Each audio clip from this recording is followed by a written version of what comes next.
Hi friends, எல்லாருக்கும் வணக்கம். இன்னைக்கு நம்ம பார்க்க போற படத்தோட பேரு லாபத்தா லேடிஸ். இந்த படத்தோட ஒன்லைனர் என்னன்னா, இந்த படம் 2001 காலகட்டத்தில் நடக்குது.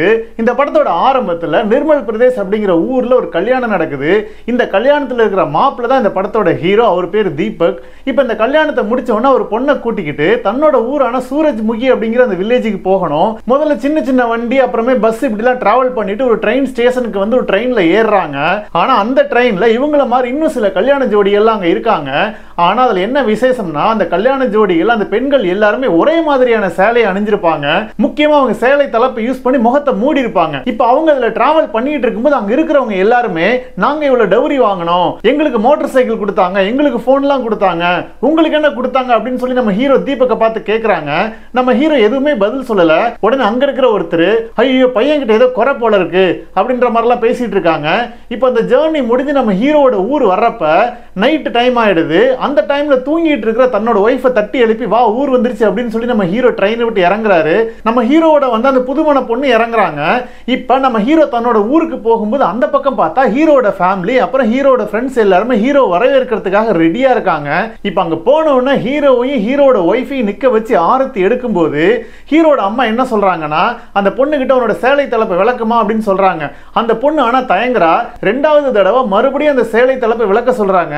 இப்ப அந்த பொண்ணு தயங்கிக்கிட்டு சேலை தலைப்பை விளக்கும் போது பார்த்தா அவன் கல்யாணம் பண்ண பொண்ணு வேற, இப்ப வந்த பொண்ணு வேற, பொண்ணு மாறி போச்சு. இத பார்த்த தீபக் பயங்கர ஷாக் ஆகுறான். எப்படி இது மாறுனுச்சுனே தெரியல. அந்த கல்யாண பெண்கள் எல்லாமே ஒரே மாதிரி சேலையை அணிஞ்சிருந்தனாலையும் இவனால அந்த முகத்தை பார்க்க முடியாதபடி அவங்க முகத்தை மூடி இருந்ததுனால இவனால கண்டுபிடிக்க முடியல. இப்ப இதுக்கப்புறம் என்ன ஆச்சு, இந்த இடத்துல வர வேண்டிய பொண்ணு எங்க போனா, அவளுக்கு என்ன ஆச்சு? இப்ப இந்த பொண்ணு தெரிஞ்சாதான் இங்க வந்திருக்கா. இவன் நினைச்சிருந்தா ட்ரெயின் ஸ்டேஷன்லயே நான் உங்களோட ஒய்ஃப் இல்ல அப்படின்னு சொல்லி இருந்திருக்கலாம். இவன் ஏன் வேணும்னே இங்க மாறி வந்தா, இதுக்கு பின்னாடி என்ன கதை இருக்கு அப்படிங்கிறது எல்லாத்தையுமே ரொம்ப அழகான திரைக்கதையோட சொல்லி இருக்கிற கதை தாங்க இந்த கதை. இதோட போய் படம் பார்க்கணும்னு நினைக்கிறவங்க எல்லாம் போய் படம் பாருங்க. ஆனா படம் பார்க்க டைம் இல்லைன்னு சொல்ற எல்லாருமே இந்த வீடியோவை கண்டினியூ பண்ணுங்க. இப்போ படத்தோட ஆரம்பத்தில் நான் ஏற்கனவே சொன்ன மாதிரி நம்ம ஹீரோ கல்யாணம் பண்ணிட்டு வீட்டுக்கு வரும்போது அந்த கல்யாண பொண்ணு மாறி போயிடுறாங்க. இப்போ இங்க மாறி வந்த பொண்ணு கிட்ட உன்னோட பேர் என்னன்னு கேட்டா புஷ்பா ராணின்னு சொல்றாங்க. அந்த பக்கம் நம்ம ஹீரோட ஒய்ஃப் பேர் என்னன்னா குமாரி. இப்போ இந்த புஷ்பா ராணி என்ன சொல்றாங்க அப்படின்னா, என்னோட ஹஸ்பண்ட் பேர் பங்கஜ் அப்படின்லாம் சொல்றாங்க. ஆனா உண்மையாலுமே பார்த்தா அந்த புஷ்பா ராணியோட பேர் புஷ்பா கிடையாது, அவங்க பேர் ஜெயா. இப்போ கட் பண்ணோம்னா அந்த பக்கம் ட்ரெயின்ல போய் இறங்குறாங்க நம்ம ஹீரோட ஒய்ஃப். அதே இடத்துல நம்ம புஷ்பா ராணி இருக்காங்கல்ல, அவங்களோட ஹஸ்பண்ட் இறங்குறாங்க. அவர் ஜெயா ஜெயா அப்படின்னு சொல்லிட்டு கத்திக்கிட்டே தேடி பார்க்கறாரு. அங்க ஒய்ஃபை காணா. ஆக்சுவலா அவரோட பேர் பிரதீப், இவங்க பங்கஜ் அப்படின்னு சொல்லி இருந்திருப்பாங்க. இந்த பிரதீப் கொஞ்சம் நல்லவன் கிடையாது, அவன் மோசமானவன் அப்படிங்கறது அவனை பார்க்கும்போதே தெரியுது. இப்ப அங்க இறங்குன நம்ம ஹீரோட ஒய்ஃப் என்ன பண்றதுனே தெரியாம ட்ரெயின் ஸ்டேஷன்ல தவிச்சிட்டு இருக்காங்க. நம்ம ஹஸ்பண்ட் நம்மளை விட்டுட்டு போயிட்டாரோ அப்படின்னு அவங்க பயந்துட்டு இருக்காங்க. இப்ப அந்த பிரதீப்னு ஒருத்தனை சொன்ன பாத்தீங்களா, அவன் இந்த பொண்ணு 150 கிராம் நகையும் சேர்த்து எடுத்துட்டு போயிட்டா, அதுவும் இல்லாம புதுசா மொபைல் போனையும் எடுத்துட்டு போயிட்டா அப்படின்னு கண்ணா பின்னா அம்மா கிட்ட திட்டிட்டு இருக்கான். இப்ப இந்த பக்கம் பார்த்தோம்னா இந்த பொண்ணு இங்கேயே நம்ம பொண்ணு கிடைக்கிற வரைக்கும் இருக்கட்டும் அப்படின்னு சொல்லிட்டு அந்த புஷ்பாவை இவங்க வீட்லயே தங்க வைக்கிறாங்க. இப்ப நைட் டைம்ல அந்த புஷ்பா என்ன பண்றாங்கன்னா, யாருக்குமே தெரியாம எந்திரிச்சு வெளியில அவங்க கிட்ட ஒரு போன் இருந்ததுல, அந்த போன்ல இருக்கிற சிம் கார்டை எடுத்து எரிச்சிடுறாங்க.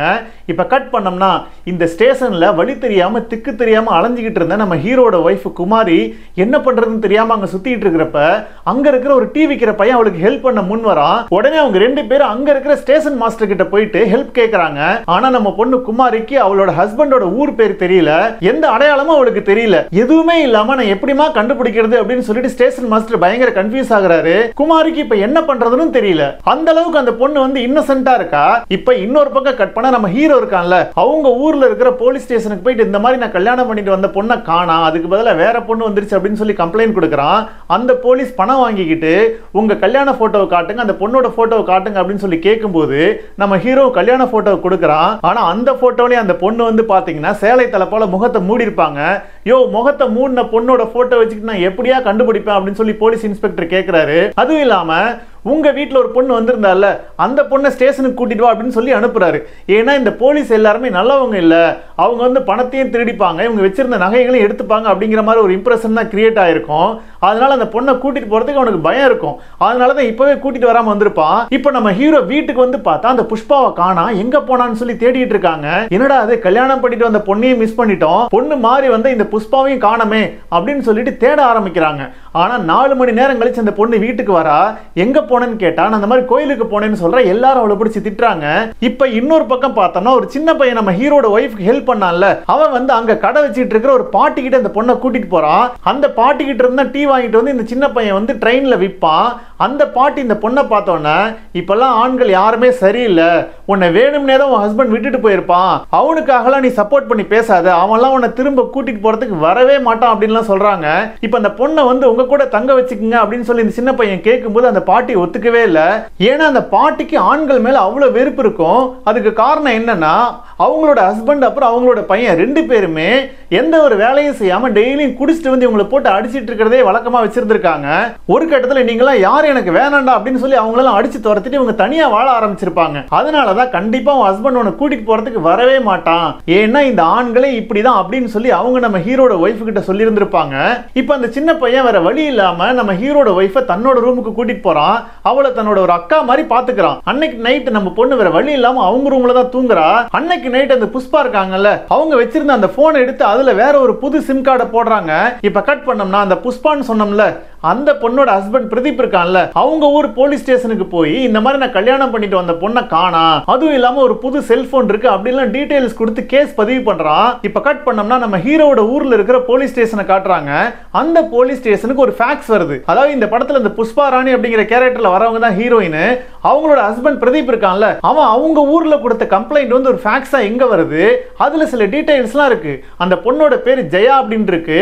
அதுவும் இல்லாம அவகிட்ட 150 கிராம் நகை இருக்கு, கை மணிக்கட்டுல ஜெயா அப்படின்னு சொல்லி பச்சை குத்தி இருக்கும் அப்படின்னு சொல்லி டீடைல் போட்டிருக்கு. இதெல்லாம் பார்த்தோன்னா இந்த ஊர்ல இருக்கிற போலீஸ் இன்ஸ்பெக்டர் அந்த இன்னொரு ஊர்ல இருக்கிற போலீஸ்க்கு போன் பண்ணி இந்த மாதிரி இந்த பொண்ணோட போட்டோ அனுப்புங்க அப்படின்னு கேட்கிறாரு. அவரும் நான் கலெக்ட் பண்ணி அனுப்புறேன் அப்படின்னு சொல்லிடுறாரு. இப்ப கட் பண்ணோம்னா நம்ம ஹீரோவும் இந்த புஷ்பாவும் கிளம்பி போலீஸ் ஸ்டேஷனுக்கு போறாங்க. அப்படி போறதுக்கு முன்னாடி நம்ம ஹீரோயின் என்ன பண்றாங்கன்னா, அவங்க கை மணிக்கட்டுல ஜெயா அப்படின்னு பச்சை குத்தி இருந்தது இல்ல, அதை வந்து ஸ்ரேயான்னு மாத்திடுறாங்க. இப்ப போலீஸ் ஸ்டேஷன் போனா அந்த போலீஸ் வந்து துருவி துருவி கேள்வி கேட்கிறாரு. உன் பேர் என்னன்னு கேட்டா நம்ம ஹீரோயின் வந்து புஷ்பான்னு சொல்றாங்க. ஆனா அங்க பார்த்தா ஜெயான் இருக்கு, இவங்க கை மணிக்கட்டு எடுத்து பார்த்தா ஸ்ரேயான் இருக்கு. அவருக்கு ஒண்ணுமே புரியல, பயங்கர கன்ஃபியூஷன் வந்துருது. ஆனா நம்ம ஹீரோயின் போலீஸ் ஸ்டேஷன்ல சேலை தலைப்பால முகத்தை மூடி இருப்பாங்க.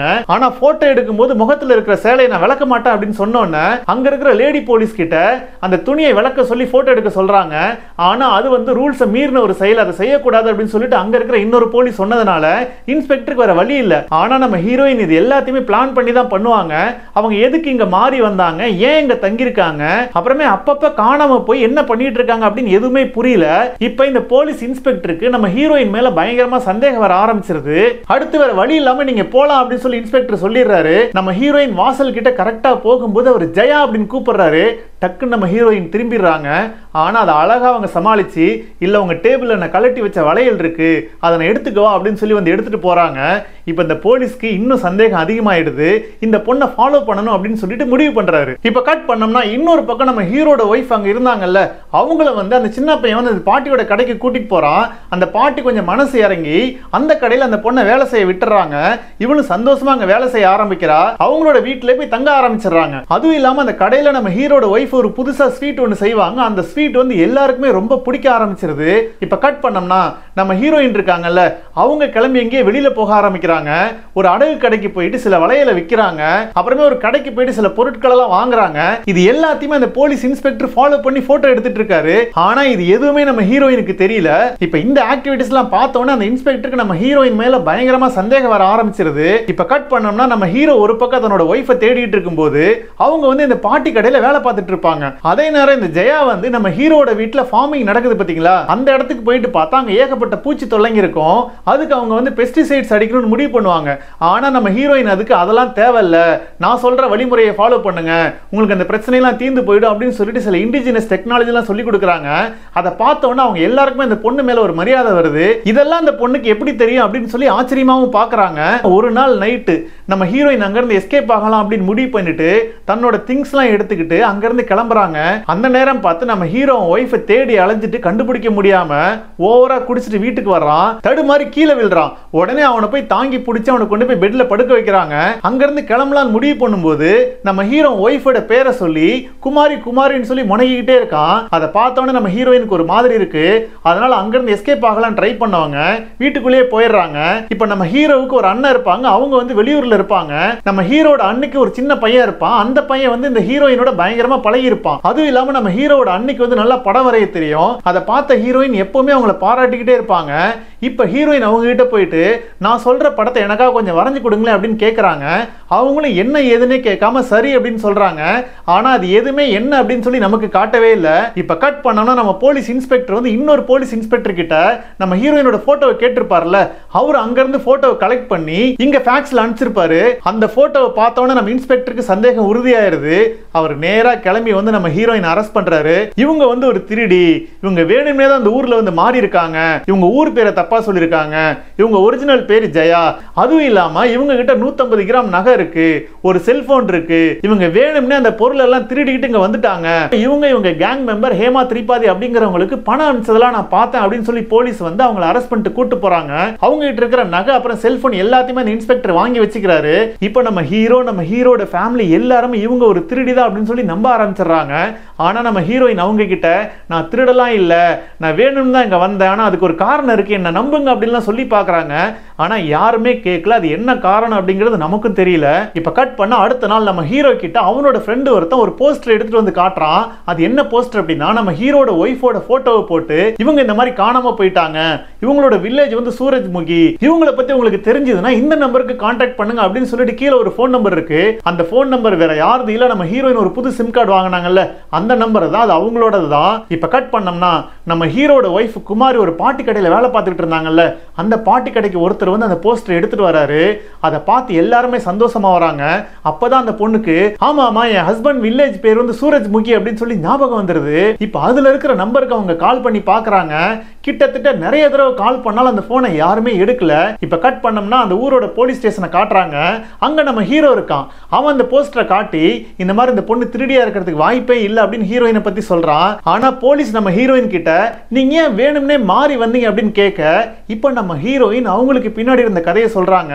அதாவது நம்ம ஹீரோயினுக்கு கல்யாணத்துல விருப்பமே இல்ல, ஆனா நம்ம ஹீரோயினோட அம்மா இருக்கிற நிலத்தெல்லாம் வித்து டவுரிக்கு ரெடி பண்ணி கல்யாணத்துக்கு அவளை ஃபோர்ஸ் பண்ணிருக்காங்க.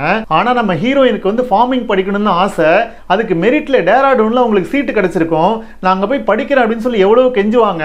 ஆனா நம்ம ஹீரோயினோட அம்மா என்ன சொல்லிருப்பாங்கன்னா இந்த மாப்பிள்ள ரொம்ப வசதியான பையன், இந்த மாதிரி ஒரு மாப்பிள்ள உனக்கு கிடைக்காது, அதனால நீ அங்க போனதுக்கு அப்புறம் அவங்கிட்ட கேளு, அவனே உன்னை படிக்கிறதுக்கு அனுமதிப்பான் அப்படின்லாம் சொல்றாங்க. இப்ப அந்த பிளாஷ்பேக் முடிஞ்ச உடனே நம்ம ஹீரோயின் போலீஸ் கிட்ட அந்த பிரதீப்க்கு வந்து ஏற்கனவே ஒரு கல்யாணம் ஆயிருக்கு, ஆனா அவனுக்கு குழந்தை இல்ல, அந்த முதல் மனைவி வந்து டீல கருகி செத்துட்டான்னு சொல்றாங்க, அது ஒரு ஆக்சிடென்ட்னு சொல்றாங்க. ஆனா அது உண்மையாலுமே ஆக்சிடென்ட்டா இல்ல மர்டர் அட்டெம்ப்டா அப்படின்னு சொல்லி அந்த ஊர்ல வந்து பேசிக்கிறாங்க.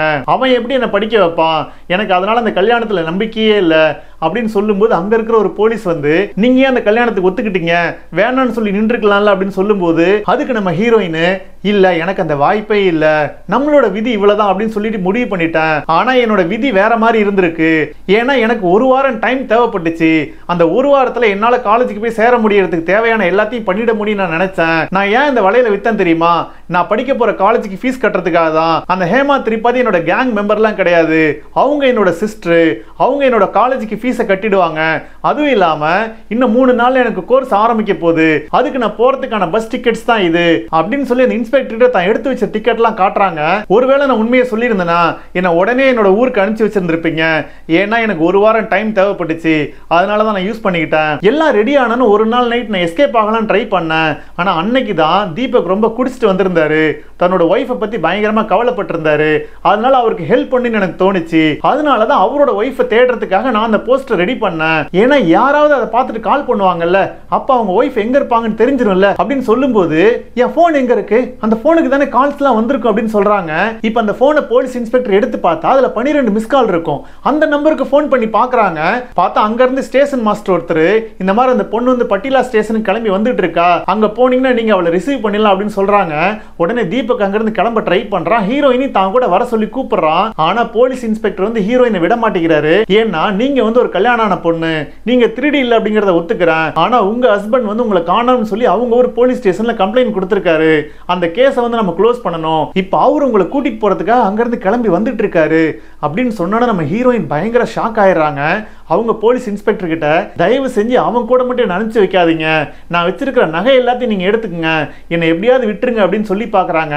ஆனா இன்ஸ்பெக்டர் அதை கேட்கவே இல்லை. இப்ப நம்ம ஹீரோவும் இந்த பொண்ணை விட்டுருங்க, இல்லாட்டி நான் அங்கிருந்து போக மாட்டேன்னு சொல்றான்.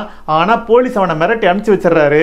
இப்ப கட் பண்ணோம்னா நம்ம ஹீரோயினோட ஹஸ்பண்ட் அங்க வந்துடுறான். அவன் வந்து நம்ம ஹீரோயின் உனக்கு எவ்வளவு திமிரு இருந்தா நீ வேணும்னே என்னை ஏமாத்திட்டு இவ்வளவு தூரம் வந்திருப்ப அப்படின்னு சொல்லி போலீஸ் முன்னாடியே மிரட்டுறான். அதுவும் இல்லாம ஹீரோயின் அவன் கிட்ட என்னால உன் கூட வர முடியாதுன்னு சொன்னோன்னே அவன் பலார்னு அவன் கண்ணத்துல ஒரு அற விடுறான். நம்ம ஹீரோயின் உதட்டுல இருந்து ரத்தம் வருது. இது எல்லாமே அங்க இருக்கிற அத்தனை போலீஸ் முன்னாடி நடக்குது. ஆனா அவங்க எதுவுமே சொல்லல, அவனை தடுக்கவும் இல்ல. எல்லாரும் அப்படியே வேடிக்கை பார்த்துட்டு இருக்காங்க. அதுக்கு காரணம் அவன் வந்தவனே போலீஸ் கிட்ட நிறைய பணம் கொடுத்திருந்திருப்பான். இப்ப கடைசியில அவன் ஹீரோயினை மிரட்டி கூட்டிட்டு போகும்போது இங்கதான் அந்த இன்ஸ்பெக்டர் ஒரு ட்விஸ்ட் அடிக்கிறாரு. அவர் இந்த பிரதீபை பார்த்து கொஞ்சம் நில்லுங்க அப்படின்னு சொல்றாரு. அவனு ஷாக் ஆகி திரும்ப பார்க்கறான். இப்ப அவர் அவன் கிட்ட நீங்க உங்க ஒய்ஃபை காணும்னு சொல்லி கம்ப்ளைண்ட் கொடுத்தீங்க, நாங்க கண்டுபிடிச்சு கொடுத்துட்டோம். ஆனா இப்ப உங்க ஒய்ஃபுக்கு உங்க கூட வர்றதுக்கு விருப்பம் இல்லை. அதுவும் இல்லாம அவங்க மேஜர் ஆயிட்டாங்க. அவங்க லைஃப்ல அவங்க என்ன பண்ணணும் என்ன பண்ணக்கூடாது அப்படின்னு முடிவெடுக்கிற உரிமை அவங்களுக்கு இருக்கு.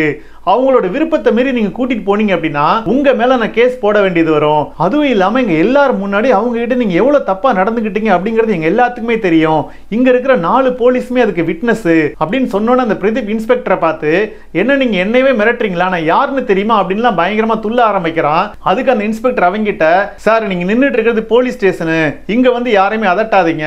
இப்ப இந்த பொண்ணு கேஸ் கொடுத்தா நான் அந்த கம்ப்ளைண்ட்டை ஃபைல் பண்ணா உடனடியா நீங்க ஜெயிலுக்கு போயிடுவீங்க. அதுவும் இல்லாம உங்களோட ஃபர்ஸ்ட் ஒய்ஃப் எப்படி செத்தாங்க அப்படிங்கிற கேள்வியும் வரும். உண்மையாலுமே அது ஒரு ஃபயர் ஆக்சிடென்ட்டா இல்ல பிளான் பண்ணி பண்ண மர்டரா அப்படிங்கிற ஒரு கேள்வியும் வந்துடும். உங்க லைஃப் ஃபுல்லா மாட்டிக்கும். நான் ஏன் இப்ப இந்த கேஸை போடாம இருக்கேன் அப்படின்னா அந்த கேஸை போட்டா இந்த பொண்ணோட சுதந்திரம் பாதிக்கப்படும். இந்த பொண்ணு அடிக்கடி இங்க வரும். அந்த பொண்ணு என்ன நினைக்கிறாளோ அது எதுவுமே பண்ண முடியாது. அந்த பொண்ணோட ஃப்ரீடம்காக உன்னை நான் விடுறேன், இங்க இருந்து ஓடி போயிடு அப்படின்னு சொல்லி மிரட்டுறாரு. அதுவும் இல்லாம இதுக்கப்புறம் ஃபியூச்சர்ல நீ இந்த பொண்ணுகிட்ட தொந்தரவு பண்ண ட்ரை பண்ணினா நீ எங்க இருந்தாலும் உன்னை தேடி வந்து நான் அரெஸ்ட் பண்ணி உன்னை உள்ள தள்ளுவேன், இதை மைண்ட்ல வச்சுக்க அப்படின்னு சொல்லி மிரட்டணும்னா அவன் அங்க இருந்து கிளம்புறான். அவங்க கிட்ட இருந்த நகையும் வாங்கி வச்சுக்கிறாரு. இப்ப கட் பண்ணோம்னா அந்த இன்ஸ்பெக்டர் நம்ம ஹீரோயின் கிட்ட இதுக்கப்புறம் நீ இங்க இருந்து சுதந்திரமா போலாம், உன் விருப்பப்பட்ட மாதிரி நீ என்ன வேணாலும் படிக்கலாம், நல்லா படி அப்படின்னு சொல்லி வாழ்த்தி அனுப்புறாரு. இப்ப கட் பண்ணோம்னா நம்ம ஹீரோட ஒய்ஃப் அவங்க ஊர் ஸ்டேஷன்ல வந்து இறங்குறாங்க. அவ ஓடி வந்து நம்ம ஹீரோவை கட்டி பிடிச்சிக்கிறா. அதே நேரம் பார்த்து நம்ம ஹீரோயின் இங்க இருந்து அவங்க படிக்கிறதுக்காக வேற ஊருக்கு கிளம்புறாங்க. இந்த குடும்பமே வந்து அவங்கள வழி அனுப்பி வைக்கிற மாதிரியும் நம்ம ஹீரோயின் கிட்ட உங்களுக்காக இந்த கிராமத்துல இன்னொரு ஃபேமிலி காத்துக்கிட்டு இருக்கு அப்படின்னு சொல்லி அவங்கள வழி அனுப்புற மாதிரி இந்த படத்தை சிறப்பா முடிக்கிறாங்க. இந்த படம் வந்து ஒரு சிறப்பான படம். இந்த படத்துல வர எல்லா கேரக்டரும் எனக்கு ரொம்ப பிடிச்சிருந்தது. முக்கியமா அந்த பாட்டி, அப்புறம் அந்த சின்ன பையன், அப்புறம் நம்ம ஹீரோ, அந்த போலீஸ் இன்ஸ்பெக்டர், இப்படி எல்லா கேரக்டருமே சூப்பரா இருந்தது. ரொம்ப நாளைக்கு அப்புறம் ஒரு திருப்தியா ஒரு படம் பார்த்த ஃபீல் எனக்கு இருந்துச்சு. மத்தபடி உங்களுக்குலாம் அந்த கதை எப்படி இருந்துச்சு, நீங்க என்ன ஃபீல் பண்ணீங்க அப்படிங்கறதெல்லாம் கமெண்ட்ல போடுங்க. இந்த வீடியோ உங்களுக்கு பிடிச்சிருந்துச்சுன்னா லைக் பண்ணுங்க, உங்க கருத்துக்களை கமெண்ட்ல போடுங்க. இன்னும் இதே மாதிரி வீடியோ பார்க்கணும்னா அந்த சேனலுக்கு சப்ஸ்கிரைப் பண்ணுங்க. மீண்டும் ஒரு வித்தியாசமான கதையுடன் உங்களை சந்திக்கும் வரை உங்களிடமிருந்து விடைபெறுகிறேன். நன்றி, வணக்கம்.